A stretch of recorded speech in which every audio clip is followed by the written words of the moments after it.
I'm just going to get fired straight into things with the biggest film out at the moment. Probably.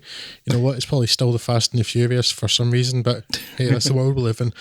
Scott, The Suicide Squad, which is not at all confusingly named. No, The Suicide Squad, which seeks to answer that age-old question of how much goodwill is generated for an audience by brutally killing off Jai Courtney and Pete Davidson in the first few minutes, and that answer seemingly being a good bit, actually, yes.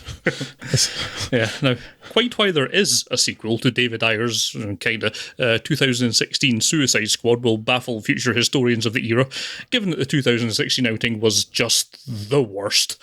But apparently, enough dump trucks of cash were dispatched to James Gunn, he of Guardians of the Galaxy fame, to take on the challenge of making a better film than the original. Well, okay, that's not much of a challenge. I suppose it's more to make a film good enough to overcome the massive inertia of Ayer's Rock. A tall order indeed. And to that end, meet the new team, not quite the same as the old team, albeit with a few discerning phases. Viola Davis's Amanda Waller recruits / blackmails Idris Elba's gruff assassin Bloodsport to lead a team into the civil war-torn island of Valverde, probably, to destroy a problematic research facility.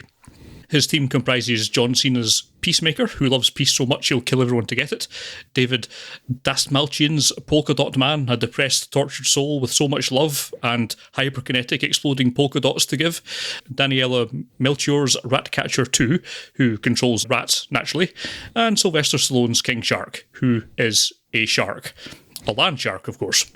And so, yes, your normal service of weird goons has resumed. The team soon joined by Margot Robbie's Harley Quinn and Joel Kinnaman's Colonel Rick Flag after their separate distractionary mission goes south early on. Now, turns out the facility they're out to ruin, headed up by Peter Capaldi's Gaius the Thinker Greaves, is holding captive a giant intergalactic mind-controlling starfish, Starro the Conqueror, and releasing him causes another bunch of problems for the squad to clean up, and some amount of inter-team conflict once America's role in Greaves' horrific experimentations are uncovered.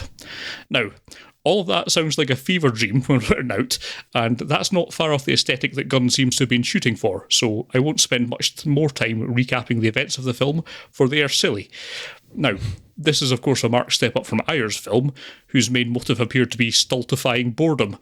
No, this film is silly and features mostly silly action scenes handled in as light-hearted a fashion as is possible given the body count, which is also silly, and the violence, which would be gruesome were it not so silly. I'm not sure there's a lot of point me giving you much more of the chapter and verse in this film. It is very much like its trailer, but 2 hours and a bit of it. So if you like that sort of thing, this is the sort of thing you will like. If you must have, in my opinions, they're broadly positive. It is, for the most part, a good amount of fun, perhaps flagging in the final act, but even then, the outright daftness of the finale almost counterbalances it. It's fun watching Elba and Cena butt heads, Robbie is dependably entertaining, and the supporting characters get their moments in the sun without cluttering up the place too much, and the prevailing tone is much better matched to the dumb content of the piece. I like Gunn's colourful and dynamic ways of transitioning between scenes, and the variety of somewhat abstract styles in which he shoots his shooting. It's not high art, but it's a fun way to pass a few hours. Good enough to wipe out memories of the first film? Apparently not, as far as the audience is concerned, if the early box office is to be believed. But it does deserve the positive write-ups it's been getting, even if I've already started to forget everything that happened in it. Better than the first 1 out of 5. Yes, but Scott, what isn't? Yes. So, as I say, a very low bar. Yes. Something, because there may be certain people whose name may rhyme with who may be terribly afflicted with things like, Don't say you watched the original one again for this. I watched the original one again. Why? I don't know. It's so bad. It's the most boring film in the world. It's so grey. That is the problem. I did watch it again. It's something akin to the curse of watching all of the Fast and Furious films. This time before that film, I did not watch the whole series again, but I haven't been known to do that sort of thing before. Part of the illness is having a podcast about films, but still, I need help. Please send it quickly. I did watch the first one again, which is now the third time I've watched it, and I think I've finally got that out of my system. Oh God, I hope so, because I can't afford the therapy. Yeah, and it's terrible. The only bright spot in the whole of the first film is Margot Robbie. It's such a boring film, which is a cardinal sin for anything, but The other big thing it does, which is what James Gunn's film very, very specifically does not do, is take itself seriously. Yeah. It's a ridiculous premise with ridiculous characters. And for that first film to take itself as seriously as it does is death.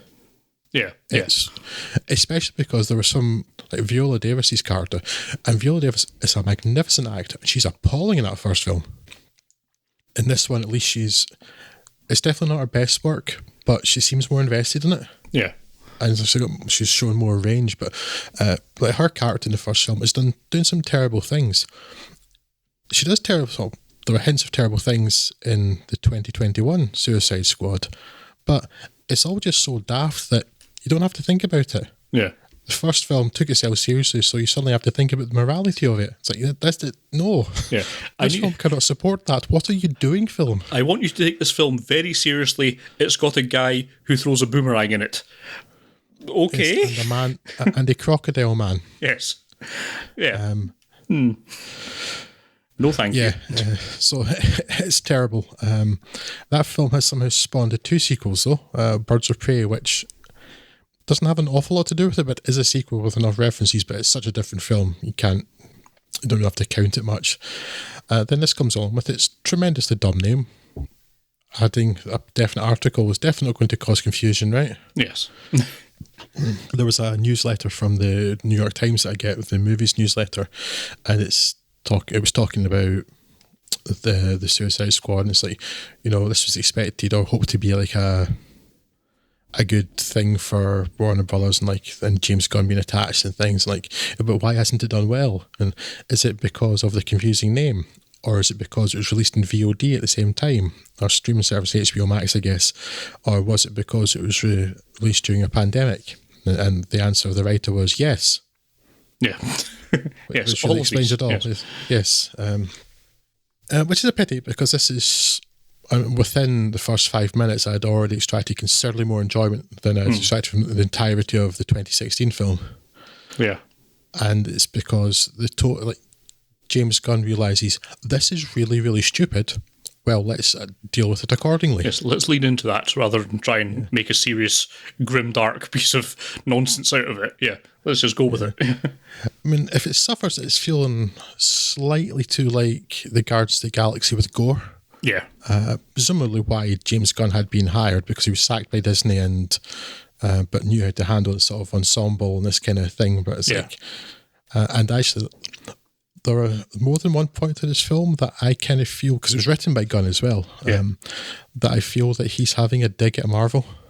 Like, he's still pissed off, understandably so. Yeah. And, I mean, I don't know how much of these characters are from the actual comic books, and I know Marvel and DC for years are sort of effectively copying each other anyway. But the way things are done in this film, it feels like they're sort of, at the very least, pastiches of Marvel characters, like the Rat Woman. This feels like Ant-Man. Yeah. But Sebastian the Rat's considerably cuter than even a ant playing Rock Band. Yes. So.